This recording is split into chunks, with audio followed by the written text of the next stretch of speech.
노후에 얼마가 있어야 충분할까요? 이 질문을 한 번이라도 해보신 분들, 아마 이 영상을 보고 계신 분들 대부분이실 겁니다.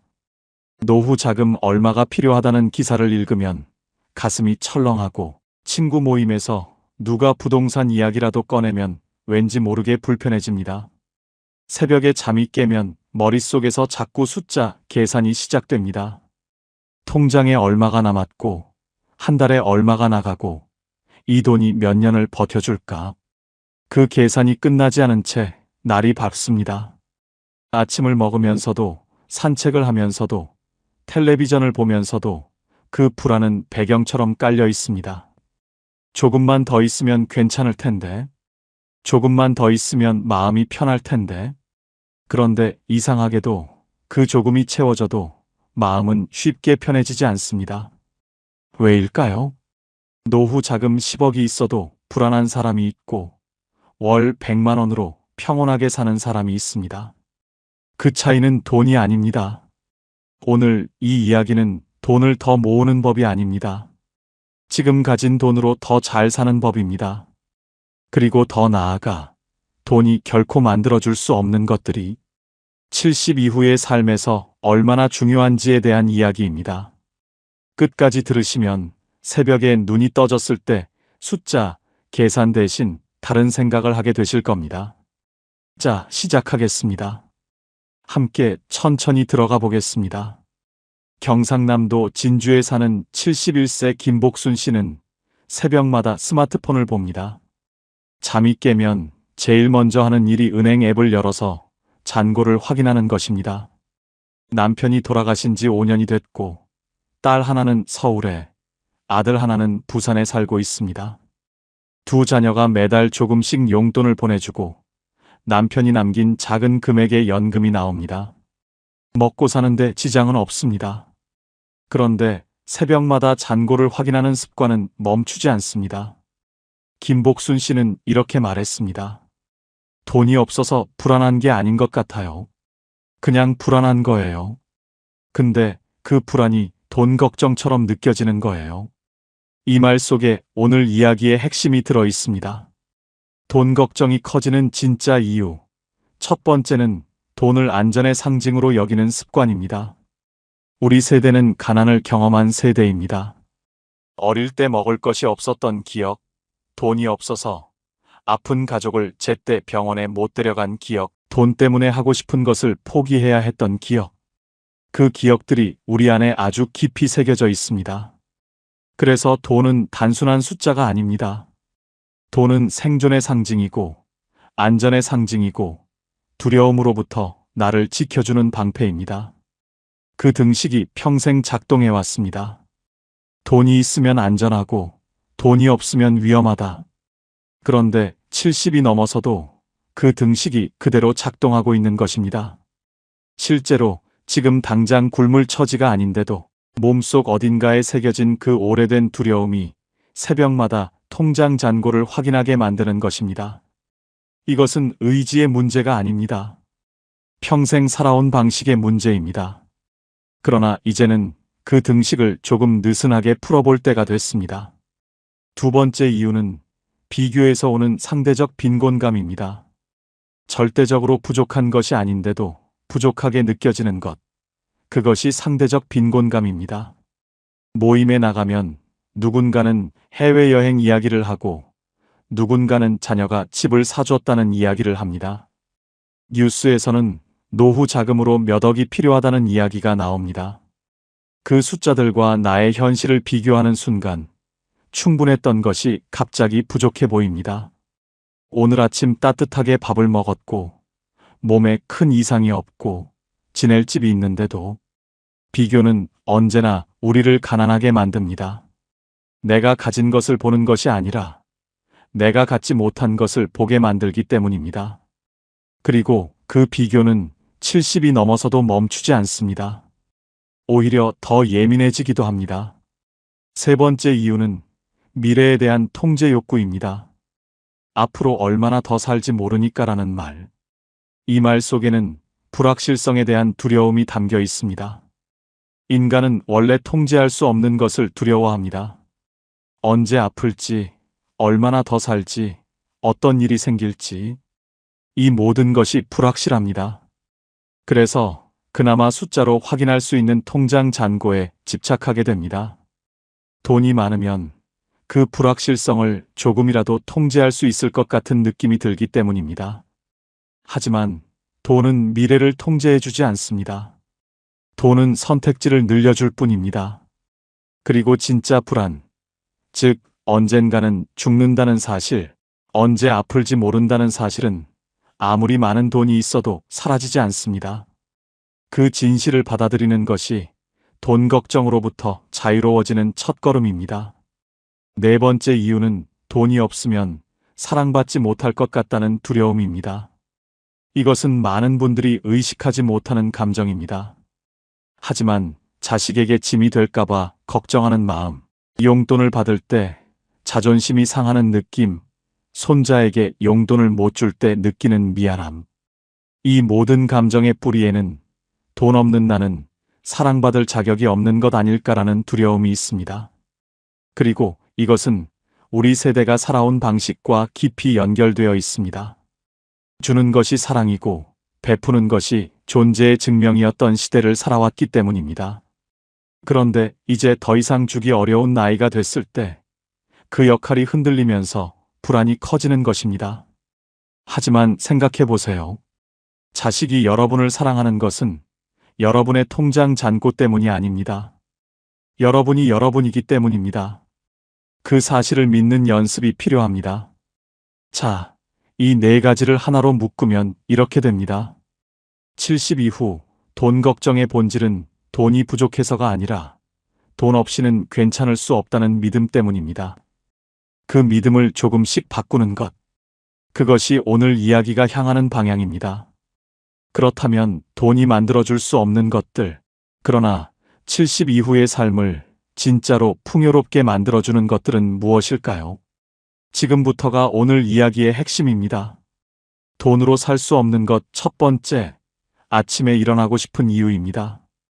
돈이 아무리 많아도 아침에 눈을 뜨는 것이 무겁다면 그 삶은 풍요롭지 않습니다. 반대로 통장에 많지 않아도 오늘 하루 기다리는 것이 있다면 그 사람의 하루는 충분합니다. 기다리는 것이 거창할 필요는 없습니다. 매주 화요일 오전에 같이 걷는 친구, 손자가 다음 주에 온다는 사실, 지금 읽고 있는 소설의 다음 장, 저녁에 보기로 한 드라마 한 편. 이런 작고 소박한 기다림이 아침을 열어줍니다. 루틴이 있는 사람은 돈이 많지 않아도 하루를 살아갑니다. 루틴이 없는 사람은 돈이 많아도 아침이 무겁습니다. 70 이후의 삶에서 가장 먼저 만들어야 할 것은 통장 잔고가 아니라 오늘 하루를 살고 싶게 만드는 작은 이유들입니다. 그 이유들이 쌓이면 삶이 됩니다. 돈으로 살 수 없는 것 두 번째, 나를 있는 그대로 봐주는 한 사람입니다. 돈이 많고 집이 넓어도 아무도 없는 저녁은 춥습니다. 반대로 작은 방 하나에 살아도 진심으로 내 이야기를 들어주는 사람이 한 명 있다면 그 삶은 따뜻합니다. 70 이후의 관계는 숫자가 아니라 깊이입니다. 연락처에 사람이 아무리 많아도 진짜로 전화할 수 있는 사람이 없다면 그것은 외로움입니다. 돈이 있으면 편의를 살 수 있습니다. 맛있는 것을 먹고 좋은 곳에 다닐 수 있습니다. 하지만 새벽에 가슴이 먹먹할 때 전화할 수 있는 사람은 돈이 만들어주지 않습니다. 그것은 평소에 쌓아온 관계가 만들어줍니다. 지금 내 주변에 그런 사람이 한 명이라도 있다면 그것은 어떤 통장 잔고보다 귀한 자산입니다. 충청북도 청주에 사는 76세 오정숙 씨는 남편과 둘이 삽니다. 남편은 3년 전 뇌경색으로 쓰러진 후 반신이 불편합니다. 오정숙 씨가 돌봄을 전담하고 있습니다. 노후 자금이 넉넉하지 않고 딸이 보내주는 작은 돈과 국가지원금으로 생활합니다. 누가 봐도 넉넉하지 않은 처지입니다. 그런데 오정숙 씨는 이렇게 말합니다. 남편이 아침에 눈을 떴을 때 나를 보고 웃어요. 그 웃음이 나한테는 전부예요. 돈 걱정이 없냐면 거짓말이지만 그 웃음 때문에 오늘도 살아요.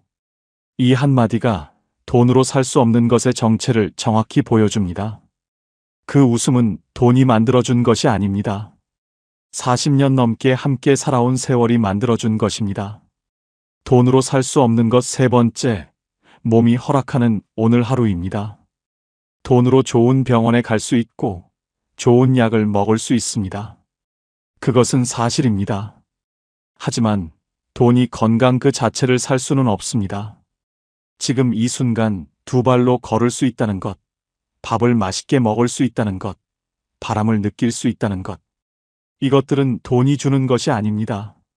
몸이 주는 것입니다. 그리고 이것이 얼마나 귀한 것인지는 잃어봐야 합니다. 아직 잃지 않았다면 지금 누리고 있는 것입니다. 70이 되면 몸의 고마움을 이전보다 더 자주 느끼게 됩니다. 무릎이 조금 아파도 걸을 수 있다는 것, 눈이 침침해도 이렇게 영상을 볼 수 있다는 것, 그 하나하나가 사실은 대단히 소중한 것들입니다. 오늘 하루 몸이 허락해준 것들에 감사하는 마음, 그것이 돈이 줄 수 없는 풍요입니다. 돈으로 살 수 없는 것 네 번째, 쓸모 있다는 느낌입니다. 앞서 돈 걱정의 이유 중에 돈이 없으면 쓸모 없어지는 것 같다는 두려움이 있다고 말씀드렸습니다. 그런데 흥미로운 것은 실제로 쓸모 있다는 느낌은 돈과 별로 관계가 없다는 것입니다. 복지관에서 어르신들에게 노래를 가르치는 74세 할머니는 강사비를 거의 받지 않습니다. 하지만 수업이 끝나고 어르신들이 박수를 칠 때 그 느낌은 어떤 통장 잔고로도 살 수 없습니다. 손자에게 된장찌개 만드는 법을 가르쳐주는 75세 할아버지는 그 시간에 돈을 받지 않습니다. 하지만 손자가 할아버지 된장찌개가 제일 맛있어요 라고 말할 때 그 뿌듯함은 돈이 만들어주지 않습니다. 쓸모 있다는 느낌은 역할에서 옵니다. 그리고 그 역할은 돈이 많아야 가질 수 있는 것이 아닙니다. 지금 내가 있는 자리에서 지금 내가 가진 것으로 누군가에게 작은 도움이 되는 것, 그것이 쓸모입니다. 돈으로 살 수 없는 것 다섯 번째, 지금 이 순간의 평온입니다. 쇼펜하우어는 이런 말을 남겼습니다. 부는 바닷물과 같아서 마실수록 갈증이 난다고. 돈도 마찬가지입니다. 더 많이 가질수록 더 많이 갖고 싶어집니다. 1억이 있으면 2억이 있으면 좋겠고 2억이 있으면 5억이 있으면 좋겠습니다. 그 끝은 없습니다. 그러나 만족은 외부 조건이 아니라 내면의 결단에서 옵니다. 지금 이 정도면 충분하다는 결단. 그 결단이 평온을 만들어줍니다. 그 결단은 돈이 만들어주지 않습니다. 내가 만들어야 합니다. 지금 이 순간 창밖에 햇살이 들어오고 따뜻한 차 한 잔이 있고 몸에 큰 통증이 없다면 그것이 평온입니다. 그 평온은 통장 잔고와 관계없이 지금 이 순간 내가 선택할 수 있는 것입니다. 이제 두 분의 이야기를 깊이 들어드리겠습니다. 전라남도 순천에 사는 78세 이순례 씨는 평생 남편과 함께 논밭을 일궜습니다. 자녀 셋을 대학까지 보내고 나니 남은 것이 별로 없었습니다. 남편은 68세에 먼저 세상을 떠났고 이순례 씨는 혼자 남았습니다. 딸 셋이 매달 조금씩 돈을 모아 엄마에게 보내줍니다. 처음에는 그것이 너무 자존심이 상했습니다. 평생 주기만 하며 살아왔는데 이제 자식한테 손을 벌리는 신세가 됐다는 생각이 들었습니다. 딸들이 돈을 보낼 때마다 카카오톡으로 엄마 이번 달 입금했어요 라는 메시지가 왔는데 그 메시지를 볼 때마다 마음이 복잡했습니다.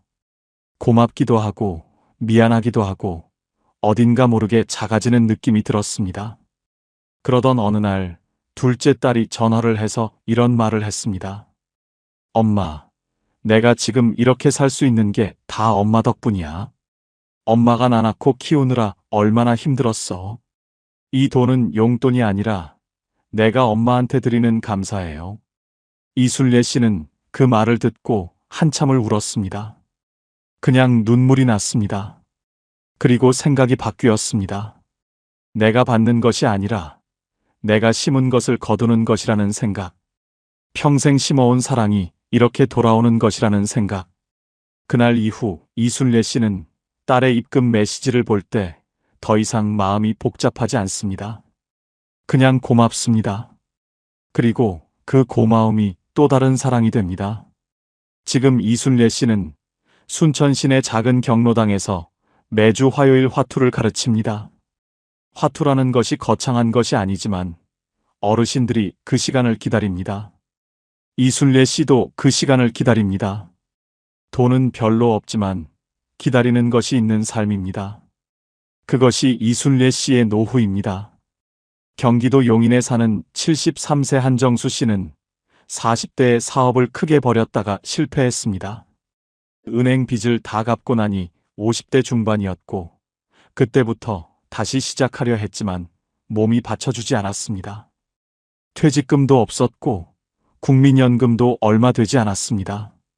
아내가 마트 계산원으로 일하면서 생계를 유지했고 한정수 씨는 그 사실이 너무 부끄러워서 한동안 집에서만 지냈습니다. 자식들 얼굴 보기도 창피했습니다. 사업에 성공한 친구들 이야기가 들려올 때마다 가슴이 무너졌습니다. 그렇게 2년을 거의 집안에서만 보냈습니다. 체중이 10kg 넘게 빠졌고 머리카락도 많이 빠졌습니다. 아내가 걱정이 돼서 당신 이러다가 정말 쓰러지겠어. 어디든 나가봐라고 말했습니다. 마지못해 나간 곳이 동네 경로당이었습니다. 처음에는 그냥 시간을 때우려고 들어갔습니다. 그런데 거기서 한정수 씨를 바꾼 사건이 생겼습니다. 경로당 어르신 중에 바둑을 배우고 싶어 하는 분들이 있었는데 한정수 씨가 젊을 때 바둑을 꽤 잘 두었거든요. 어르신들이 당신이 좀 가르쳐줘요라고 부탁을 해왔습니다. 처음에는 손사래를 쳤습니다. 그런데 한 번만 봐달라는 말에 못 이겨 앉았는데 어르신들이 배우는 눈빛이 너무 진지했습니다. 수업이 끝나고 정수 씨 덕분에 오늘 진짜 재밌었어요 라는 말을 들었을 때 한정수 씨는 오랜만에 어깨가 펴지는 느낌이 들었습니다. 그 다음 주에 또 나갔습니다. 그 다음 주에도 나갔습니다. 한정수 씨는 이렇게 말합니다. 내가 가진 게 없다고 생각했어요. 돈도 없고 직함도 없고 내세울 것도 없다고. 그런데 바둑 하나로 사람들이 나를 기다려요. 그게 얼마나 큰 건지 몰랐어요. 지금 한정수 씨는 일주일에 3번 경로당에 나갑니다. 국민연금이 적고 아내가 아직도 일을 하고 있습니다. 노후 자금은 여전히 부족합니다. 그러나 한정수 씨의 눈빛은 2년 전과 완전히 다릅니다. 기다리는 것이 있는 사람의 눈빛입니다. 이제 마무리를 향해 가겠습니다. 통장 잔고보다 오늘 잔고가 중요합니다. 오늘 잔고란 무엇일까요? 오늘 감사한 것이 하나라도 있었는가? 오늘 웃은 순간이 한 번이라도 있었는가? 오늘 기다리는 것이 하나라도 있는가? 오늘 누군가에게 작은 도움이 됐는가? 이것들이 오늘의 잔고입니다. 이 잔고는 은행에서 확인할 수 없습니다. 하지만 이 잔고가 쌓이면 삶이 됩니다. 그리고 이 잔고는 돈이 많아야 채울 수 있는 것이 아닙니다. 지금 이 순간 어디에 있든 얼마를 가졌든 채울 수 있습니다. 돈은 삶의 도구입니다. 삶의 목적이 아닙니다.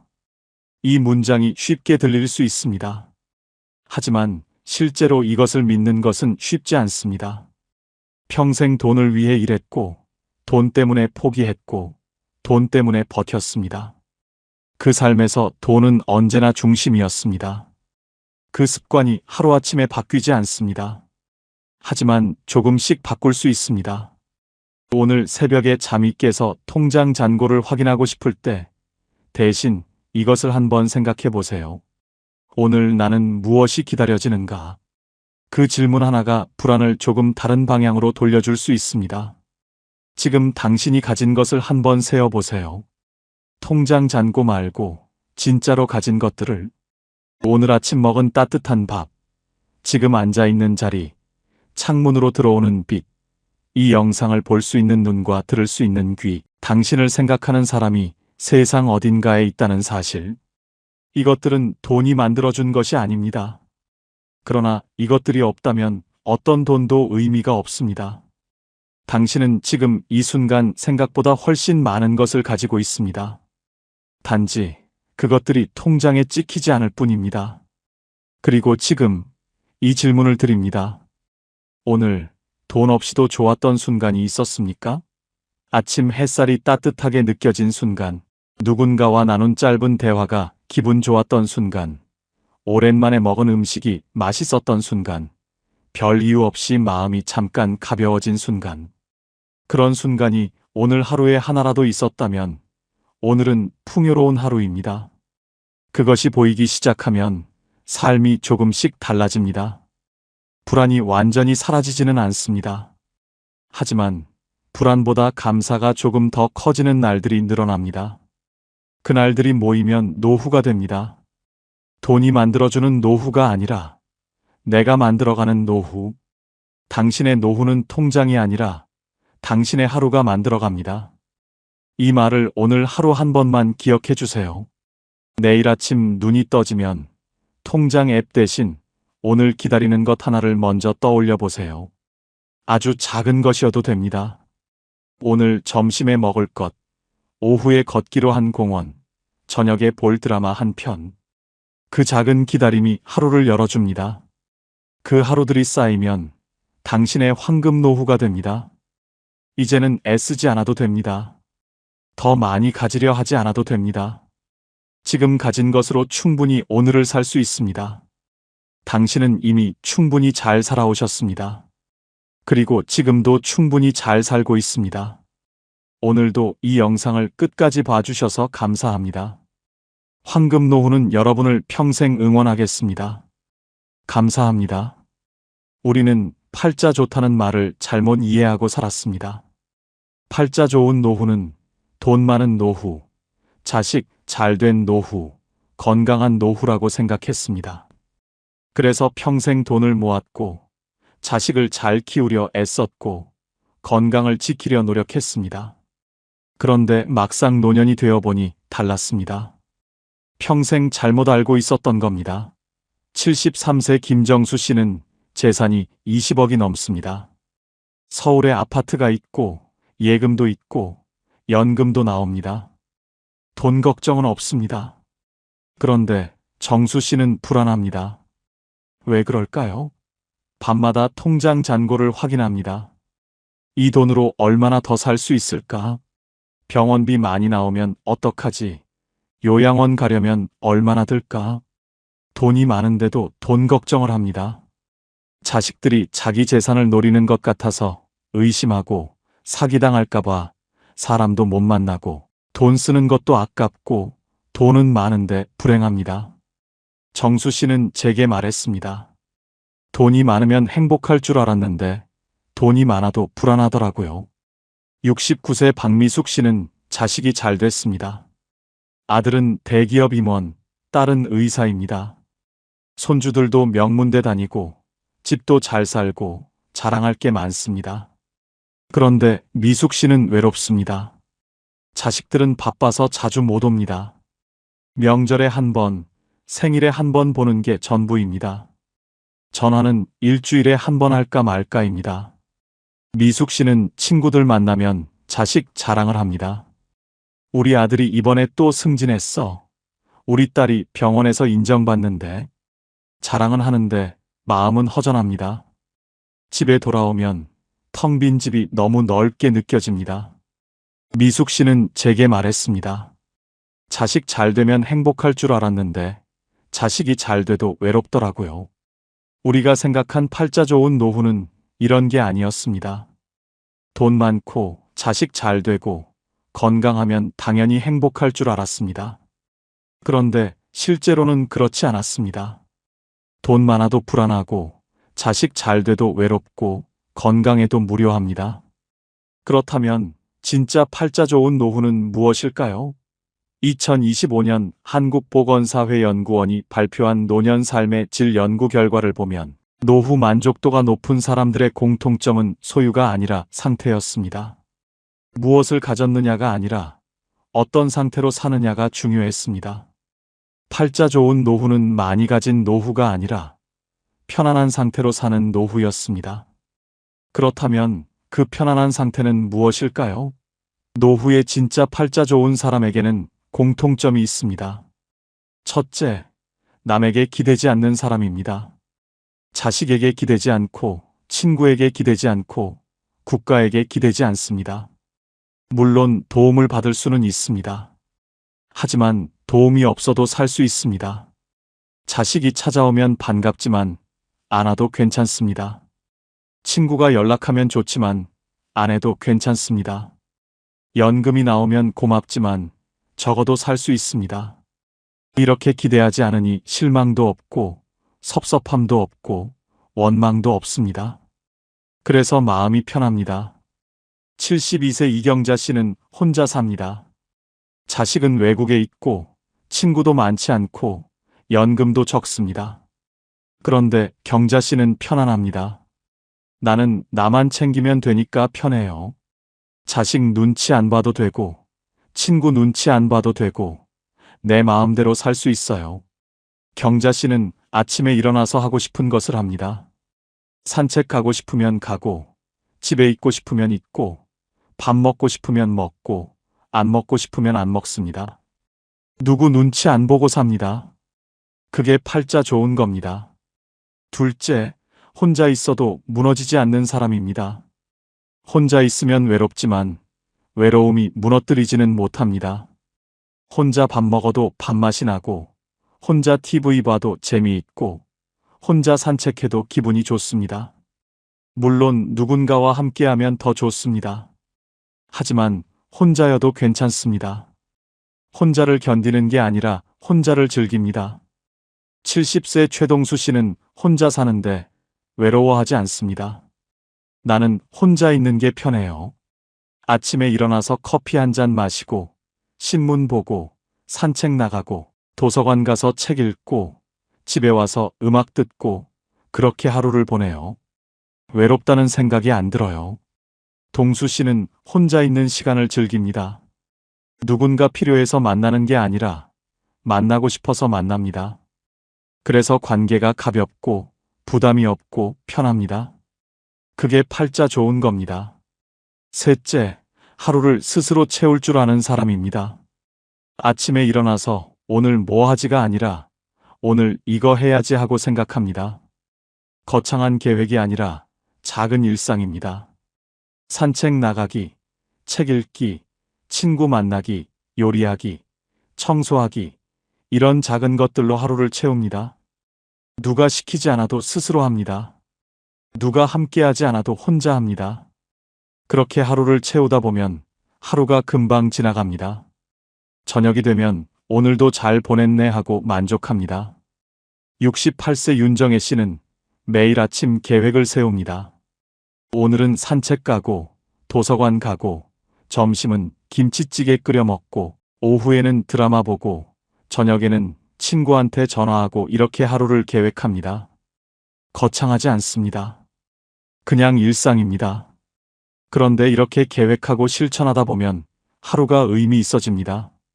정혜 씨는 저녁에 일기를 씁니다. 오늘 산책하면서 꽃 봤다. 도서관에서 좋은 책 읽었다. 친구랑 통화했다 이렇게 적습니다. 작은 것들이지만 적고 보면 하루가 알찹니다. 그게 팔자 좋은 겁니다. 조선시대 실학자 정약용 선생은 유배지에서 18년을 보냈습니다. 가족과 떨어져 혼자 지냈습니다.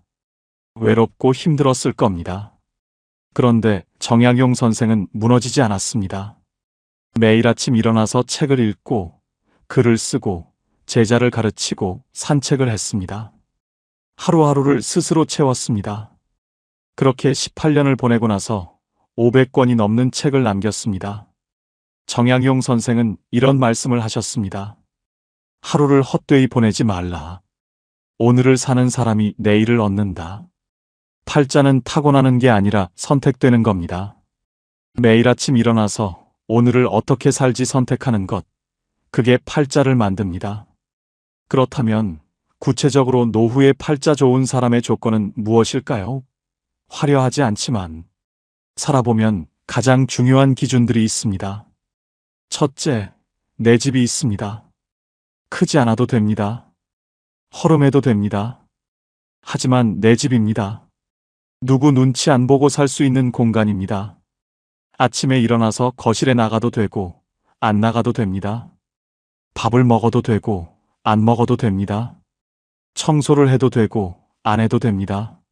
내 마음대로입니다. 월세로 사는 노인은 불안합니다. 언제까지 여기 살 수 있을까? 집주인이 나가라고 하면 어디로 가지? 이런 걱정을 합니다. 자식 집에 사는 노인도 불편합니다. 거실에 나가려다가 며느리 눈치 보고, 냉장고 열려다가 사위 눈치 보고 방에만 있습니다. 하지만 내 집이 있으면 자유롭습니다. 그게 팔자 좋은 겁니다. 둘째, 빚이 없습니다. 돈이 많지 않아도 됩니다. 하지만 빚은 없습니다. 갚아야 할 돈이 없으니 마음이 편합니다. 매달 이자 걱정 안 해도 되고, 독촉 전화 받을 일도 없고, 밤에 편하게 잠을 잡니다. 빚이 있는 노인은 잠을 못 잡니다. 밤마다 계산기를 두드립니다. 이자가 얼마지? 원금은 언제 갚지? 죽기 전에 갚을 수 있을까? 걱정이 끝이 없습니다. 하지만 빚이 없으면 편합니다.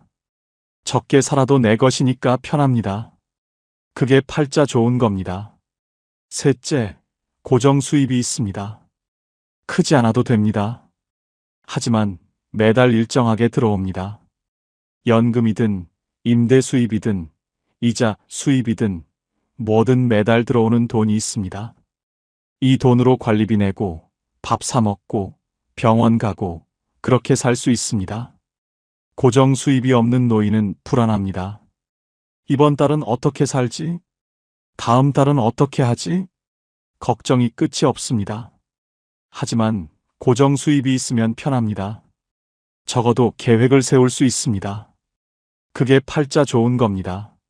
넷째, 몸이 아직 내 말을 듣습니다. 건강하지 않아도 됩니다. 여기저기 아픈 데가 있어도 됩니다. 하지만 내가 움직이고 싶으면 움직일 수 있습니다. 화장실 혼자 갈 수 있고, 밥 혼자 먹을 수 있고, 옷 혼자 입을 수 있습니다. 완전히 건강하지 않아도 기본적인 것은 혼자 할 수 있습니다. 누워있는 노인은 불행합니다. 화장실 가려면 누군가 도와줘야 하고, 밥 먹으려면 떠먹여줘야 하고, 옷 입으려면 입혀줘야 합니다. 자존심이 상합니다. 하지만 혼자 움직일 수 있으면 자유롭습니다. 그게 팔자 좋은 겁니다. 다섯째, 교통이 편합니다. 집 근처에 버스 정류장이 있고, 지하철역이 있고, 마트가 있고, 병원이 있습니다. 걸어서 갈 수 있는 거리에 다 있습니다. 외진 곳에 사는 노인은 불편합니다. 장 보러 가려면 택시 타야 하고, 병원 가려면 자식 차 얻어 타야 하고, 나갈 때마다 눈치 봅니다. 하지만 교통이 편하면 자유롭습니다. 버스 타고 어디든 갈 수 있습니다. 그게 팔자 좋은 겁니다. 여섯째, 혼자 밥을 먹을 수 있습니다. 누군가 차려주지 않아도 됩니다. 혼자 라면 끓여 먹고, 밥 해 먹고, 김치 꺼내 먹습니다. 맛있지 않아도 됩니다. 거창하지 않아도 됩니다. 하지만 혼자 해 먹을 수 있습니다. 혼자 못 해 먹는 노인은 의존적입니다. 누군가 해줘야 밥을 먹습니다. 자식이 안 오면 굶고 도우미가 안 오면 굶습니다. 하지만 혼자 해 먹을 수 있으면 자유롭습니다.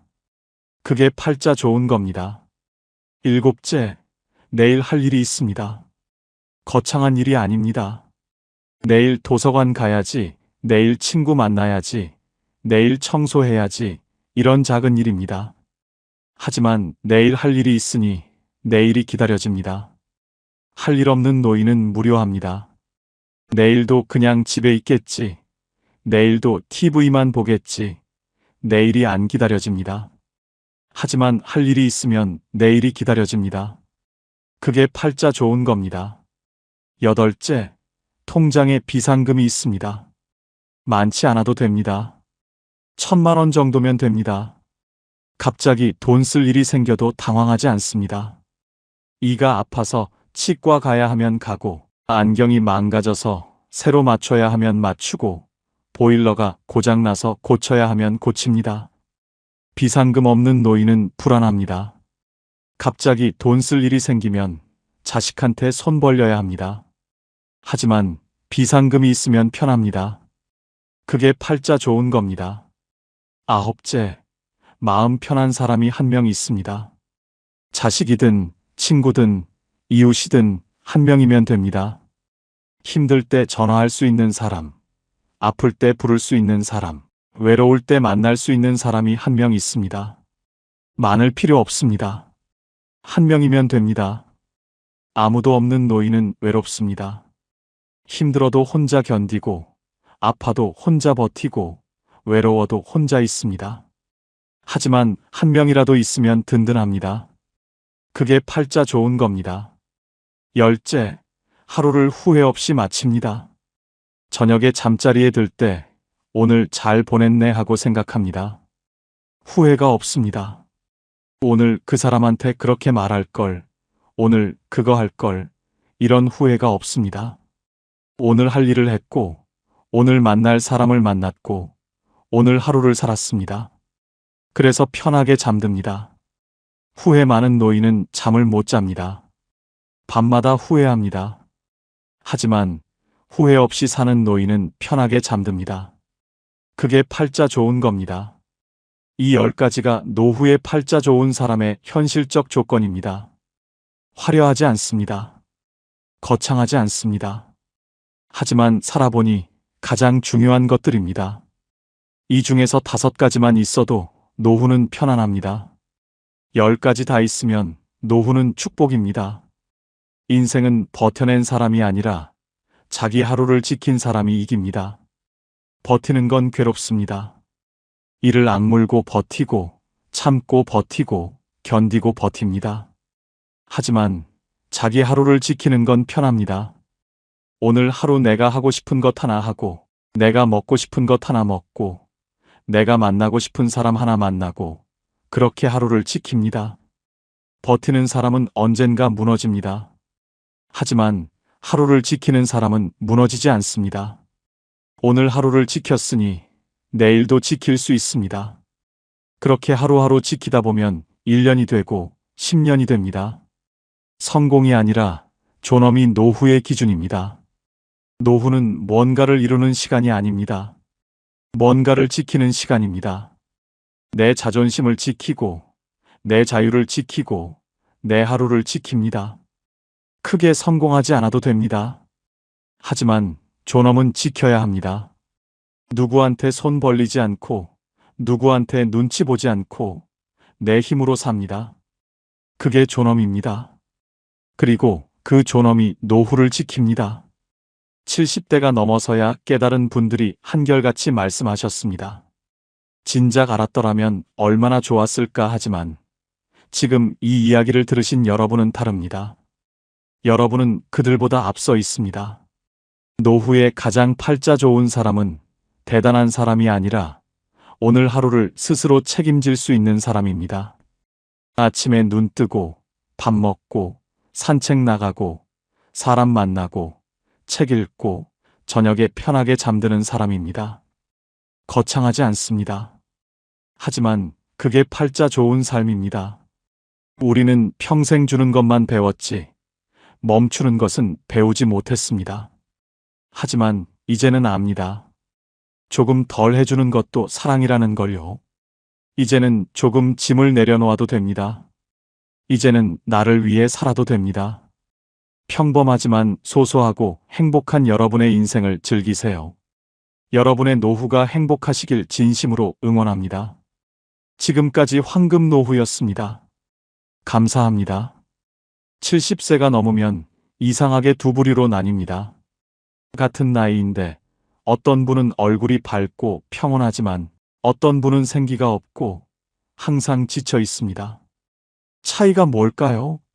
돈일까요? 아닙니다. 많이 배운 거? 역시 아닙니다. 성공한 자식이 있는 거? 이것도 아닙니다. 그 차이는 바로 단 하나, 불필요한 것을 줄였느냐, 아직도 붙잡고 있느냐의 차이입니다. 2025년 노년 행복 연구 결과 70대 이후 삶의 만족도를 가르는 건 소득이 아니라 얼마나 삶을 단순하게 만들었느냐였습니다. 더 많이 가진 사람이 아니라 더 많이 내려놓은 사람이 훨씬 행복했습니다. 70대는 60대와 완전히 다릅니다. 체력도 다르고 시간도 다르고 삶의 무게도 다릅니다. 이제는 채울 때가 아니라 덜어낼 때입니다. 이것을 알면 남은 인생이 천국이 되지만 모르면 하루하루가 지옥 같습니다. 딱 6가지만 정확하게 짚어드리겠습니다. 영상을 끝까지 보시면 여러분도 그 해답을 알게 되십니다. 자, 지금부터 시작합니다. 첫 번째, 줄여야 할 것은 자식 걱정입니다. 처음에 말씀드린 72세 오말순 씨 이야기를 더 들려드릴게요. 말순 씨는 평생 자식 걱정으로 살았습니다. 아들이 어릴 때는 성적 걱정, 대학 걱정, 취직 걱정, 아들이 결혼하고 나서는 며느리 걱정, 손주 걱정, 아들이 45살이 된 지금도 걱정이 안 멈췄어요. 매일 아침 눈을 뜨면 아들 생각이 먼저 났습니다. 어제 늦게까지 일했는데 밥은 제대로 먹었을까? 요즘 얼굴이 안 좋아 보이던데 어디 아픈 거 아닐까? 회사에서 스트레스 받는다고 했는데 괜찮을까? 하루에 문자를 서너 번 보냈어요. 밥 먹었어? 퇴근했어? 오늘 어땠어? 아들이 답장을 안 하면 불안했어요. 10분, 20분, 30분. 답장이 없으면 전화했습니다. 왜 문자 안 봐? 엄마 회의 중이었어요. 회의 중에도 잠깐 볼 수 있잖아. 엄마, 나 일해야 해요. 그날 오후에 아들한테서 문자가 왔어요. 엄마, 나 사고 났어요. 말순 씨는 그 5글자를 보는 순간 숨이 막혔습니다. 전화를 했는데 안 받았어요. 머릿속이 하얗게 됐습니다. 사고가 났는데 전화를 안 받아? 크게 다친 거야. 의식이 없는 건가? 어떡하지? 어떡하지? 온몸이 떨렸어요. 그 자리에서 쓰러졌습니다. 옆집 이웃이 119를 불렀어요. 응급실에 실려갔습니다. 심장이 너무 빨리 뛰어서 심전도 검사를 받았어요. 의사가 말했습니다.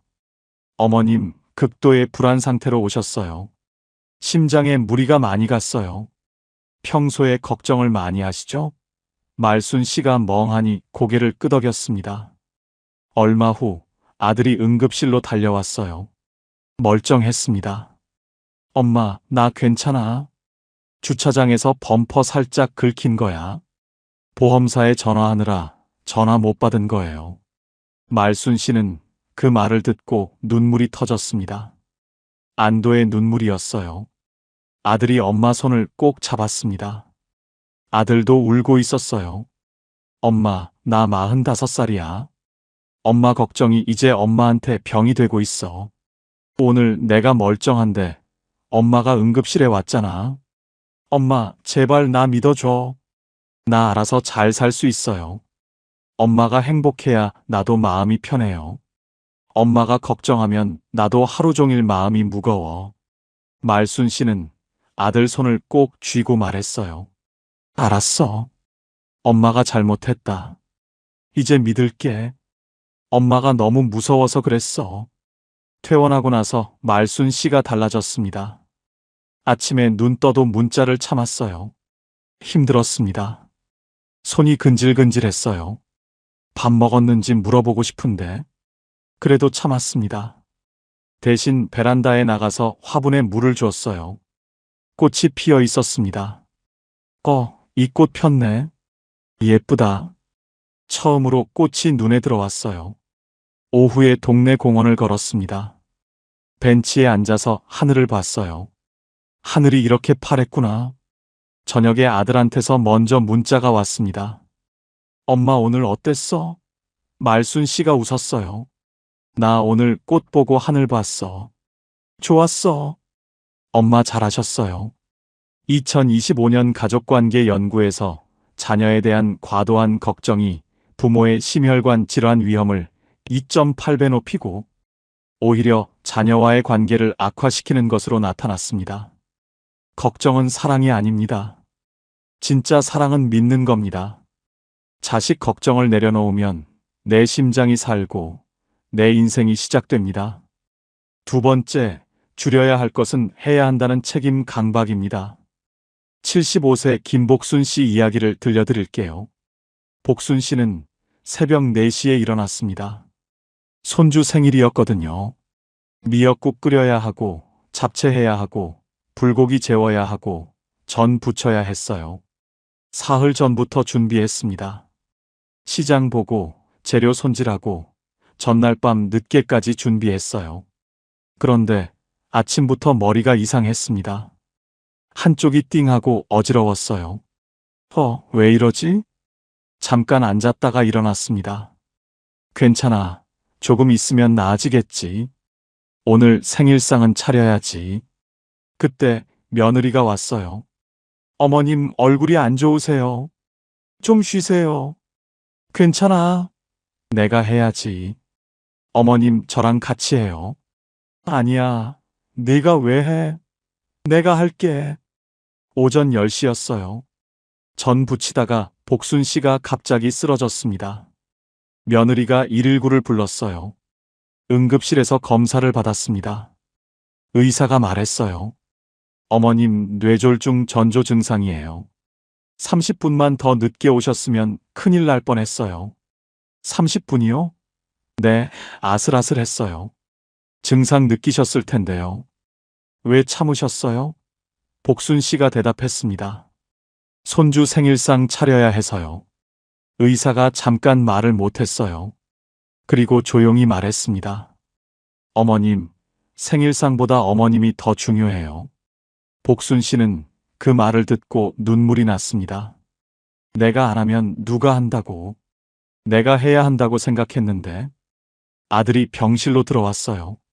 아들의 눈이 빨개져 있었습니다. 엄마, 우리 생일상 필요 없어요. 엄마가 있어야 해요. 엄마 없으면 생일이 무슨 의미 있어요. 복순 씨는 아들 얼굴을 보면서 생각했어요. 내가 없어도 생일은 지낼 수 있구나. 그런데 내가 없으면 아들한테는 진짜 생일이 없겠구나. 퇴원하고 처음으로 아무것도 안 한 날이 있었어요. 그냥 소파에 앉아 있었습니다. 며느리가 밥을 차렸어요. 아들이 설거지를 했습니다. 복순 씨는 그냥 앉아서 봤어요. 처음에는 불편했습니다. 저거 내가 해야 하는데. 그래도 참았어요. 밥을 먹었습니다. 며느리가 차렸는데 맛있네. 설거지 끝난 부엌이 깨끗했어요. 내가 안 해도 깨끗하네. 그날 저녁 복순 씨는 오랜만에 일찍 잠들었어요. 몸이 가벼웠습니다. 아침에 일어나서 생각했어요. 어제 내가 아무것도 안 했는데 세상이 안 무너졌네. 오히려 더 좋았네. 2025년 노인 건강연구에서 70대 이상 여성의 과로로 인한 뇌혈관 질환 발병률이 60대보다 2.3배 높았습니다. 몸이 신호를 보내고 있어요. 할 수 있어도 안 할 권리, 이제 여러분 것입니다. 해야 한다는 강박을 내려놓는 것. 그게 70 이후 내 몸을 지키는 첫 번째 방법입니다. 세 번째, 줄여야 할 것은 과거에 대한 후회와 원망입니다. 77세 박정래 씨 이야기를 들려드릴게요. 정래 씨는 50년 된 원망을 품고 살았어요. 결혼하고 첫 해에 시어머니한테 큰 상처를 받았거든요. 어린 새댁이 부엌에서 국을 끓이고 있었어요. 시어머니가 들어오더니 냄비를 들여다보고 말씀하셨습니다. 이게 뭐야? 이걸 국이라고 끓였어?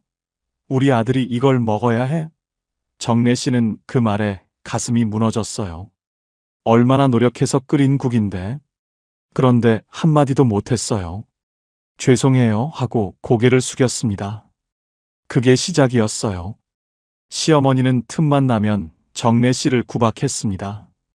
음식이 어떻고, 청소가 어떻고, 아이를 어떻게 키우냐고. 정래 씨는 50년 동안 그 말들을 가슴에 쌓았어요. 시어머니는 20년 전에 돌아가셨습니다. 그런데 정래 씨 마음속에서는 시어머니가 안 돌아가셨어요. 혼자 밥 먹다가도 그 생각이 났어요. 그때 그 말이 얼마나 상처였는데. 잠들기 전에도 그 생각이 났습니다. 내가 뭘 잘못했다고 그렇게 구박했을까? 딸이 말했어요. 엄마, 할머니 돌아가신 지 20년이 됐는데 아직도 그 생각해요? 안 하려고 해도 자꾸 생각나. 엄마 그러면 엄마만 힘들잖아요. 나도 알아. 근데 안 돼. 어느 날 정래 씨가 방 청소를 하다가 오래된 일기장을 발견했어요. 30년 전에 쓴 일기였습니다. 펼쳐봤어요. 시어머니 이야기가 가득했어요. 오늘 또 구박받았다. 내가 뭘 잘못했을까? 억울하다. 서럽다. 페이지마다 원망이 가득했습니다. 정래 씨는 그 일기장을 보면서 생각했어요. 내가 30년 동안 이걸 들고 살았구나. 30년 동안 이 무거운 걸 들고 다녔구나. 일기장을 들고 마당에 나갔습니다. 불을 붙였어요. 멍하니 일기장이 타오르는 걸 바라봤습니다. 어머님, 이제 보내드릴게요. 내가 이걸 들고 있기엔 내 남은 시간이 너무 아까워요. 불이 꺼졌어요. 힘들었던 과거가 제가 됐습니다. 신기하게 마음이 가벼워졌어요. 딸이 다음 날 왔습니다. 엄마 얼굴이 왜 이렇게 달라 보여요? 어제 오래된 짐 하나 태웠어. 무슨 짐이요? 오래된 원망. 이제 필요 없어서. 2025년 심리학 연구에서 70대 이상이 과거의 원망을 내려놓았을 때 수면의 질이 62% 개선되고 삶의 만족도가 평균 40% 상승했습니다. 그분은 이미 과거에 있어요. 나는 지금 여기 있습니다. 50년 된 원망을 들고 가기엔 내 남은 시간이 너무 소중합니다. 과거의 원망을 내려놓는 것, 그게 나를 위한 가장 큰 선물입니다. 네 번째, 줄여야 할 것은 욕심과 나중에라는 미루기입니다. 73세 이순례 씨 이야기를 들려드릴게요. 순례 씨는 3년 전에 남편을 먼저 보냈어요. 암이었습니다. 6개월을 투병하다가 가셨어요. 남편이 돌아가시고 한 달이 지났을 때였어요. 순례 씨가 서랍 정리를 하다가 낡은 수첩 하나를 발견했습니다. 남편 수첩이었어요. 펼쳐봤어요. 첫 페이지에 이렇게 쓰여 있었습니다. 순례랑 꼭 가고 싶은 곳. 목록이 있었어요.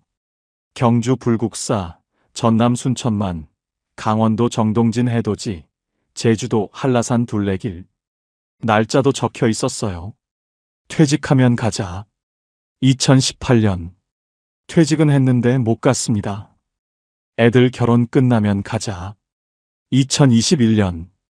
결혼은 끝났는데 못 갔습니다. 그리고 2022년에 남편이 암 판정을 받았어요. 순례 씨는 수첩을 쥔 채로 한참을 울었습니다. 여보, 우리 같이 가기로 했는데. 나중에 가자고 했는데 나중이 없었네. 수첩을 가슴에 꼭 품었어요. 그리고 결심했습니다. 내가 혼자라도 가야겠다. 여보 못 가지. 딸한테 전화했어요. 엄마 어디 가려고요? 경주. 아버지랑 가려고 했던 곳. 엄마 혼자요? 응, 혼자. 아버지 수첩에 있던 곳이야. 딸이 잠깐 말을 못했어요. 엄마, 제가 같이 갈게요. 아니야. 엄마 혼자 가고 싶어. 순례 씨는 혼자 기차를 탔습니다. 경주에 내렸어요. 불국사로 걸어갔습니다. 남편 수첩을 가방에 넣고 갔어요. 불국사 앞에 섰을 때 눈물이 났습니다. 여보, 나 왔어. 우리 같이 오기로 했던 곳. 나 혼자 왔어. 여기 정말 좋다. 같이 왔으면 더 좋았을 텐데. 한참 서 있었어요. 그리고 사진을 찍었습니다. 수첩을 꺼내서 첫 번째 줄에 체크를 했어요. 경주 불국사. 그 다음부터 순례 씨가 달라졌습니다. 아끼던 것들을 꺼내 쓰기 시작했어요. 결혼 선물로 받은 찻잔 세트를 꺼냈습니다. 30년 만에 처음으로 꺼냈어요. 나중에 귀한 날 쓰려고 아꼈는데 오늘이 귀한 날이야. 내가 살아있는 오늘이. 2025년 노년 삶의 질 연구에서 70대 이상이 나중에를 지금으로 바꿨을 때 행복 지수가 평균 35% 상승했고, 특히 배우자를 먼저 보낸 노인에게서 가장 큰 변화가 나타났습니다. 나중은 오지 않을 수도 있어요. 아끼던 그릇 꺼내세요. 가고 싶은 곳 지금 가세요. 오늘이 가장 귀한 날입니다. 5번째, 줄여야 할 것은 관계의 숫자입니다. 79세 강순덕 씨 이야기를 들려드릴게요. 순덕 씨는 50년 된 친구 모임이 있었어요.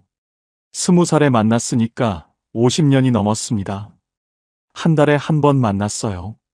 그런데 70대 중반이 넘으면서 모임이 이상해졌습니다. 친구 하나가 작년에 세상을 떠났어요. 또 한 명은 요양병원에 들어갔습니다. 남은 친구들이 모였어요. 밥을 먹으면서 이야기를 나눴습니다. 순덕 씨가 며칠 전에 있었던 재미있는 일을 이야기했어요. 한창 이야기하다가 중간에 말이 생각이 안 났습니다. 아, 그게 뭐였더라? 그 배우 이름이 뭔지.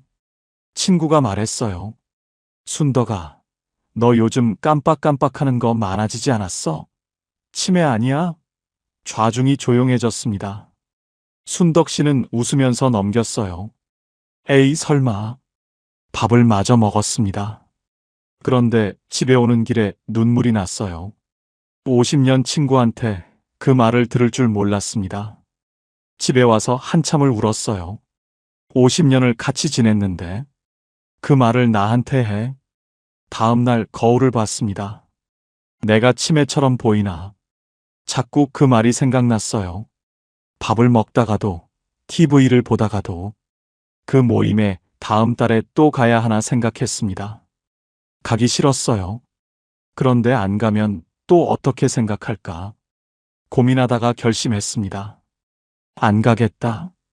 만나고 나서 기분 나빠지는 모임은 안 가겠다. 남은 시간이 얼마나 된다고 상처받으러 가냐? 연락을 끊었어요. 처음엔 전화가 왔습니다. 안 받았어요. 서서히 연락이 줄었습니다. 지금 순덕 씨는 딱 한 명하고만 연락해요. 중학교 때부터 알던 친구입니다. 65년 된 친구예요. 이 친구는 달라요. 만나면 자랑도 없고 험담도 없어요. 나 요즘 무릎이 아파하면 나도 그래. 우리 같이 병원 가자 합니다. 그냥 편해요. 한 달에 한 번 만납니다. 순덕 씨가 말했어요. 65년 된 친구 한 명이 50년 된 친구 10명보다 나아. 만나고 나서 기운 나는 사람 한 명이면 충분해.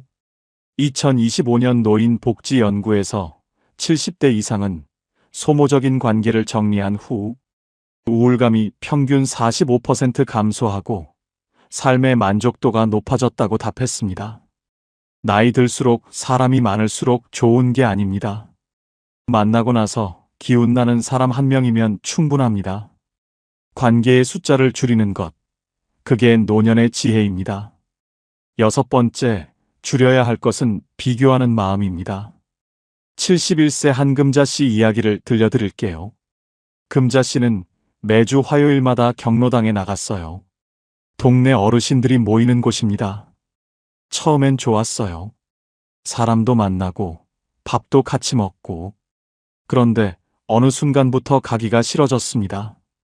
경로당에 가면 꼭 이런 이야기가 나왔어요.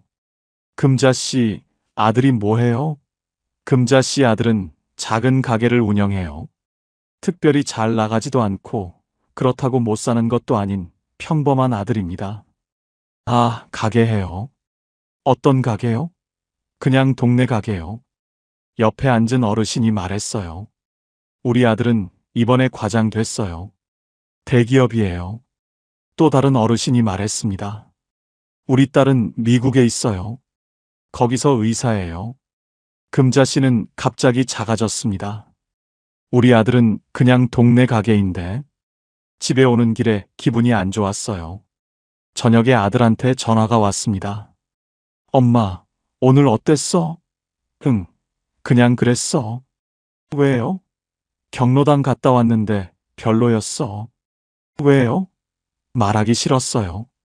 그냥 아들이 눈치를 챘나 봐요. 엄마, 나 평범한 아들이라서 미안해요. 금자 씨는 그 말을 듣고 가슴이 철렁했습니다. 아니야, 왜 그런 말을 해? 엄마 표정 보면 알아요. 엄마가 나 때문에 기가 죽어 있잖아요. 금자 씨는 한참 말을 못했어요. 그리고 울었습니다. 엄마가 잘못했다. 내가 최고인데 엄마가 남이랑 비교했어. 미안해. 아들이 말했어요. 엄마, 나는 엄마 아들인 게 자랑스러워요. 엄마도 나 아들인 게 자랑스러웠으면 좋겠어요. 그날 이후 금자 씨가 달라졌습니다. 경로당에서 아들이 뭐 해요? 물으면 당당하게 말했어요. 가게 해요. 열심히 잘해요. 어떤 가게요? 동네 가게요. 우리 동네 사람들한테 필요한 거 파는 가게요. 자랑스럽죠? 그 말을 하는 순간 진짜 자랑스러웠습니다.